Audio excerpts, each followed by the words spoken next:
Can you believe it's been 5 years since the MeToo movement blew up? I mean, that's 5 years of hearing, "I had no idea that other dudes were like that. Well, I guess I just can't talk to women anymore." I mean, I know what he did was bad, but does he really deserve to have his career ruined because of it?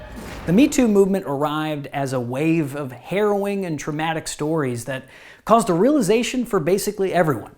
Sexual abuse and rape are much more prevalent than we thought.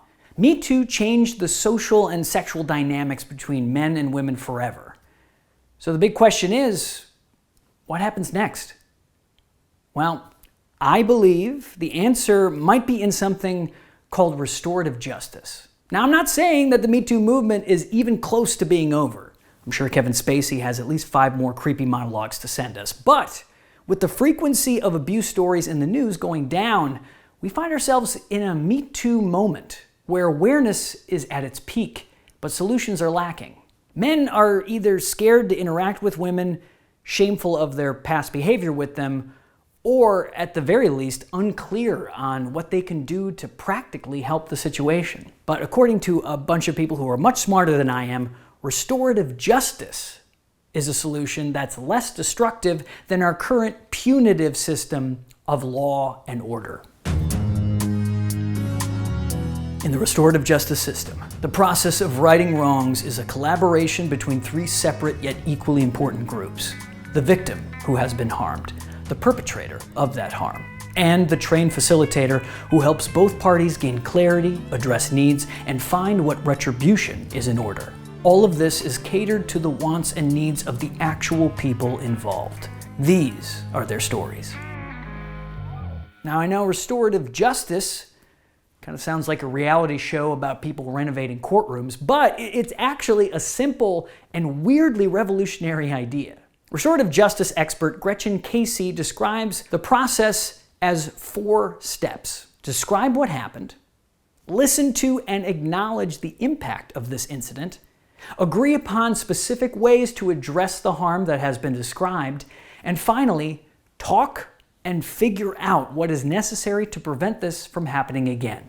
Unlike our current court system, restorative justice hands the power of what happens after harm is done to the victim instead of the state, while still acknowledging the humanity and possible redemption of the person who did the harm.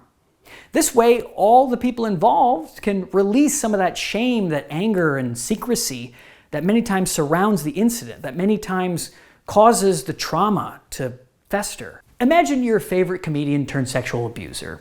I mean, take your pick. You'd probably feel a little less uncomfortable listening to their latest comedy special if you knew that they'd worked things out directly and empathetically with their victims. Then there'd be no need for these guys to lean into their anti-woke, anti-accountability, anti-woman area in their fan base, and they could be funny again. It's like the wokest of the woke. You're a fucking QAnon. It's like fucking wokeanon. It's the new QAnon. Not every harm calls for police to be involved. And sometimes a victim may not want their abuser to go to jail.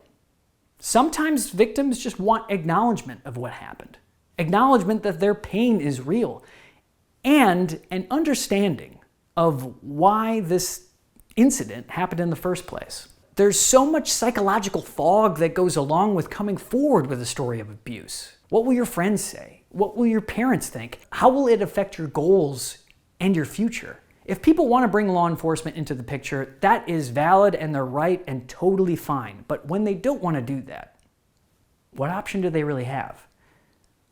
Well, I think if enough people talk about it, an option could be restorative justice. These proceedings are here to see that justice is done. And justice is, as any reasonable person would tell you, the finding of the truth. Some critics of the practice believe that restorative justice lets perpetrators off too easy, that it will allow them a much easier, quicker path towards harming again.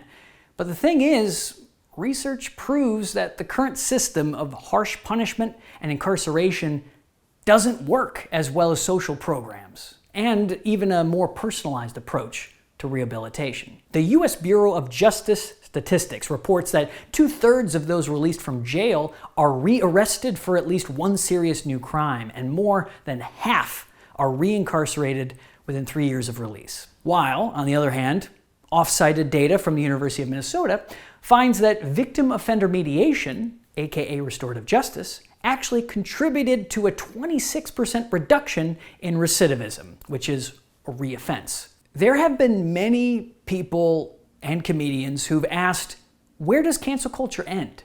The answer is simple. It ends in accountability. Real and honest accountability. And accountability only exists in a world of bravery and in direct conversation with those who have been harmed.